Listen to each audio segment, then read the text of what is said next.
नमस्कार, मैं नितेश कुमार। बहुत दिनों के बाद मैं आज फिर से यह वीडियो बना रहा हूँ और यह वीडियो खास करके बीपीएससी के ऊपर इसलिए बना रहा हूँ कि पिछले 1 महीने से मैं देख रहा हूँ कि बीपीएससी को लेकर के बिहार में बहुत सारे विद्यार्थी जो है प्रोटेस्ट कर रहे हैं। अभी हाल ही में आयोग ने बीपीएससी में जो नॉर्मलाइजेशन लागू किया था उसको ख़त्म किया। के साथ ही जो हुआ बापू जो परीक्षा सभा है वहाँ पे जो पेपर लीक होने की खबरें आई उसको लेकर के बहुत सारे बच्चों ने आंदोलन किया और आंदोलन बच्चे कर रहे हैं। देखिए, हम भारत के लोग हैं और भारत एक गणतंत्रात्मक देश है। यहाँ पे प्रजा के द्वारा ही सरकार को चुना जाता है, यानी यहाँ पे जो भी रूल बनना चाहिए वो प्रजा के हिसाब से बनना चाहिए, लेकिन ऐसा नहीं हो रहा है। मैं आपको बता दूं, यहाँ पे देखिए आर्टिकल जो 19 है, अनुच्छेद 19 है, जो क्या कहता है, जो बताता है कि आप भारत में सबसे पहले तो बाबा साहब आम्बेडकर ने आर्टिकल 19 को रीढ़ की हड्डी कहा है। जैसे हमारी रीढ़ की हड्डी होती है, हमें खड़ा होने में, हमारी जो बॉडी को स्ट्रेट रखने में काम आता है, उस प्रकार से संविधान के जो आर्टिकल 19 है उसको संविधान की रीढ़ की हड्डी कहा गया। क्यों? क्योंकि इसमें 6 प्रकार की स्वतंत्रता हमको दी गई है। पहला, बोलने की स्वतंत्रता। दूसरा, सभा करने की, संगठन बनाने की, रैली निकालने की, किसी जगह पे रहने की, वहां पे नौकरी धंधा करने की। इन 6 प्रकार की स्वतंत्रता हमें आर्टिकल 19 देता है।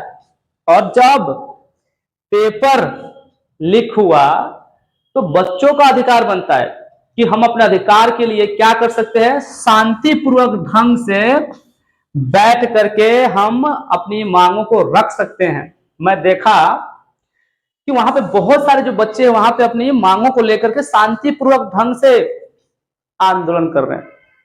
वहां पे वो किसी भी प्रकार की हिंसा नहीं कर रहे हैं, लेकिन कुछ पुलिसकर्मी जो है उसके ऊपर आकर के लाठी चार्ज कर देते हैं, लगातार लाठियां बरसाते हैं। क्या उनकी गलती क्या है कि उनके ऊपर लाठी चार्ज किया जा रहा है? वो कोई आतंकवादी है?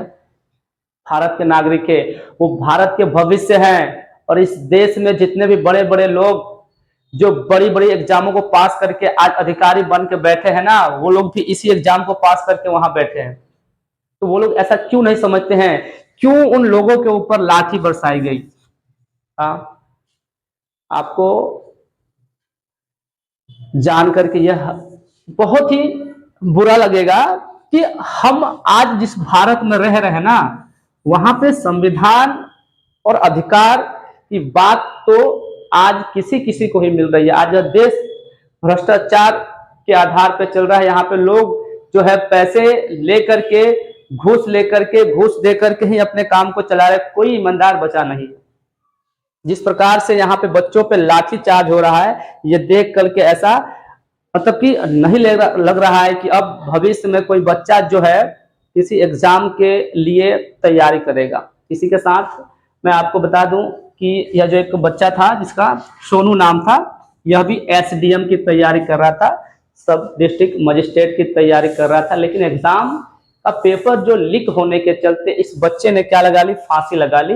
और फांसी लगाने के बाद से तो जाहिर सी बात है इसकी मृत्यु होने वाली है। लेकिन ये जो मृत्यु हुई है ना, यह इस सोनू की नहीं हुई है, उस हर विद्यार्थी का हुआ है जो सपना देख रहा है एक सरकारी कर्मचारी बनने का। क्योंकि आज आप पढ़ाई के आधार पे, आप शिक्षा के आधार पे कोई अधिकारी नहीं बन सकते। यह बीपीएससी वालों ने साबित कर दिया है। भ्रष्टाचार के आधार पे ही आज आप अधिकारी बन सकते हैं। आज योग्य व्यक्ति को उसका अधिकार नहीं मिल रहा है। मैं आप सभी जनता से अपील करना चाहूंगा कि आने वाले 2025 में जो इलेक्शन है, जो विधानसभा का इलेक्शन है, आप लोग एक ही काम कर सकते हो और वो काम क्या है, सरकार को उखाड़ फेंकना। जो भ्रष्टाचारी सरकार है इसको उखाड़ फेंकिए। किसी ऐसे इंसान को, किसी ऐसे व्यक्ति को उस कुर्सी पे बिठाइए जो हम विद्यार्थियों के दर्द को समझ सके, उनकी भावनाओं को समझ सके और दोबारा कभी पेपर लीक ना हो, इस प्रकार की कड़ी से कड़ी व्यवस्था हो सके। और ये जो सोनू की मृत्यु हुई है, इसके लिए हम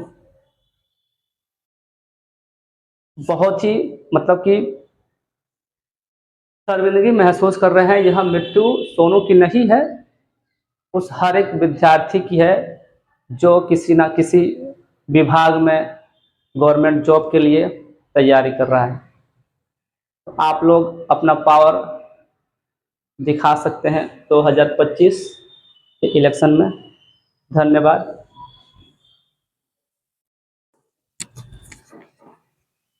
खत्म हो गया।